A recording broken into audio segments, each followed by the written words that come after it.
Welcome to the 36th program of Inalienable and Free, Voice of the Coalition. My name is Johnny Bluestar. I am the CEO of New Galaxy Enterprises, a media content development company, and the host of Inalienable and Free and Threshold Radio. For years, I've been a writer and broadcaster, but now foremost, I am also a concerned citizen, worried about my country and the planet we live in. Today, on behalf of my company, New Galaxy Enterprises, I'm seeking help in crowdfunding a project that I believe is of the utmost importance to our country and the world. Although I had contemplated such a project in the past, it was the last presidential campaign that amplified my concerns as to what was happening in the United States and other democratic nations. This program, Inalienable and Free, was developed to provide the rationale for such a project and has painstakingly presented many of the defects of our present and past policies and the need for new paradigms for our geopolitical perspectives.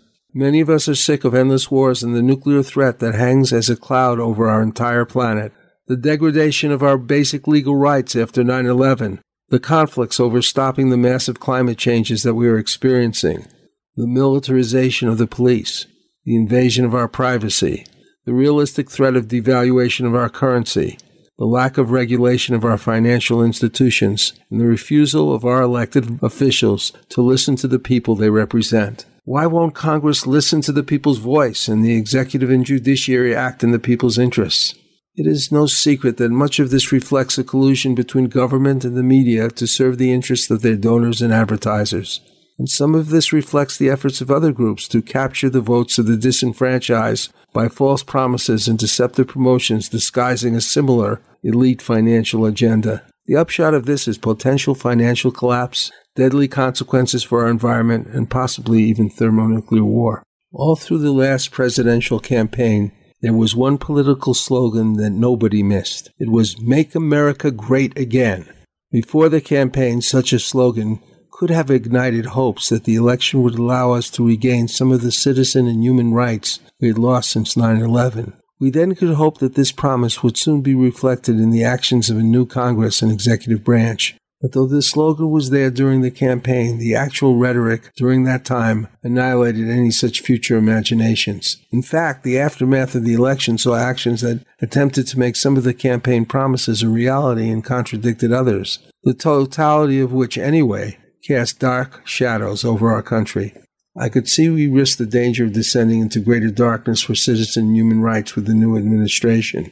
Accordingly, I decided to act. I now wanted to create a truly interactive social media program that would be designed to specially address, among other things, critical human and citizen right issues, but I wasn't sure how to effectively define it and promote it. When Donald Trump left the Paris Agreement, abandoning a solemn commitment of 190 countries throughout the world to deal with climate change on his own, the new president of France addressed the people of the United States, appealing to them to go beyond President Trump's memorable nationalistic slogan during his campaign. It is already changing our daily lives, but it is global. Everyone is impacted. And if we do nothing, our children will know a world of migrations, of wars, of shortage. A dangerous world. It is not the future we want for ourselves. It is not the future we want for our children.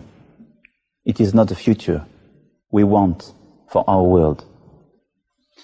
Today, the President of the United States, Donald Trump, announced his decision to withdraw the United States from the Paris Agreement. I do respect this decision, but I do think it is an actual mistake, both for the US and for our planet. I just said President Trump in a few words a few minutes ago, this assessment. Tonight, I wish to tell the United States, France believes in you. The world believes in you. I know that you are a great nation. I know your history, our common history.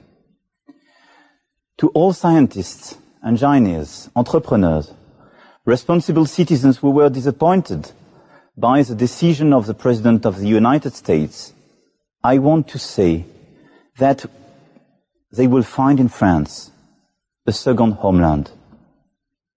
I call on them, come and work here with us, to work together on concrete solutions for our climate, our environment.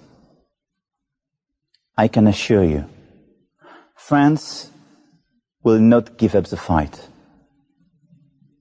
I reaffirm clearly that the Paris Agreement remains irreversible and will be implemented not just by France, but by all the other nations.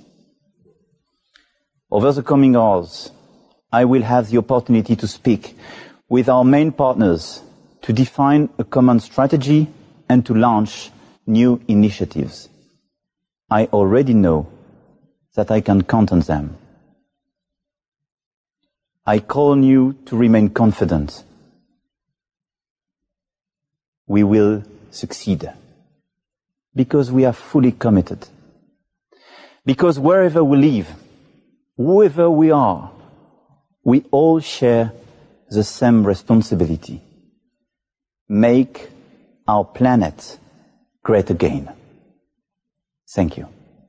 After I heard the phrase, make our planet great again, it kept rippling through my mind. And why not? The phrase came at an auspicious time. You see, although for years I had planned to work on a certain type of social network, it was only a few days before Macron's speech that I had bought the domain, which meant in English, the planet. At that time, my surprising certainty about the choice had puzzled me, because it was in French, not my native language.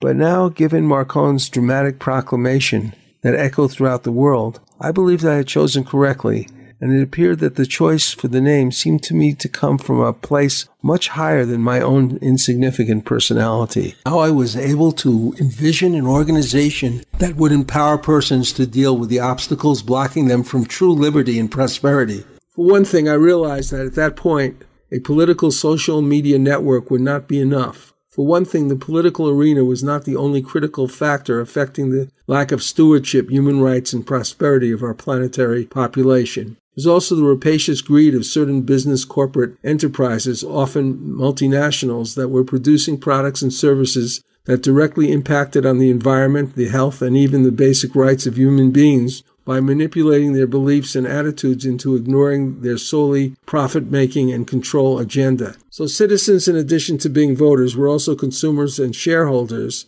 with the capacity to influence energy companies, food processors, car manufacturers, pharmaceutical organizations, and health providers, and so many more business corporate organizations. True, the phrase, isolating from its historical use, power to the people, meant for me power over commercial enterprises as well, not just government.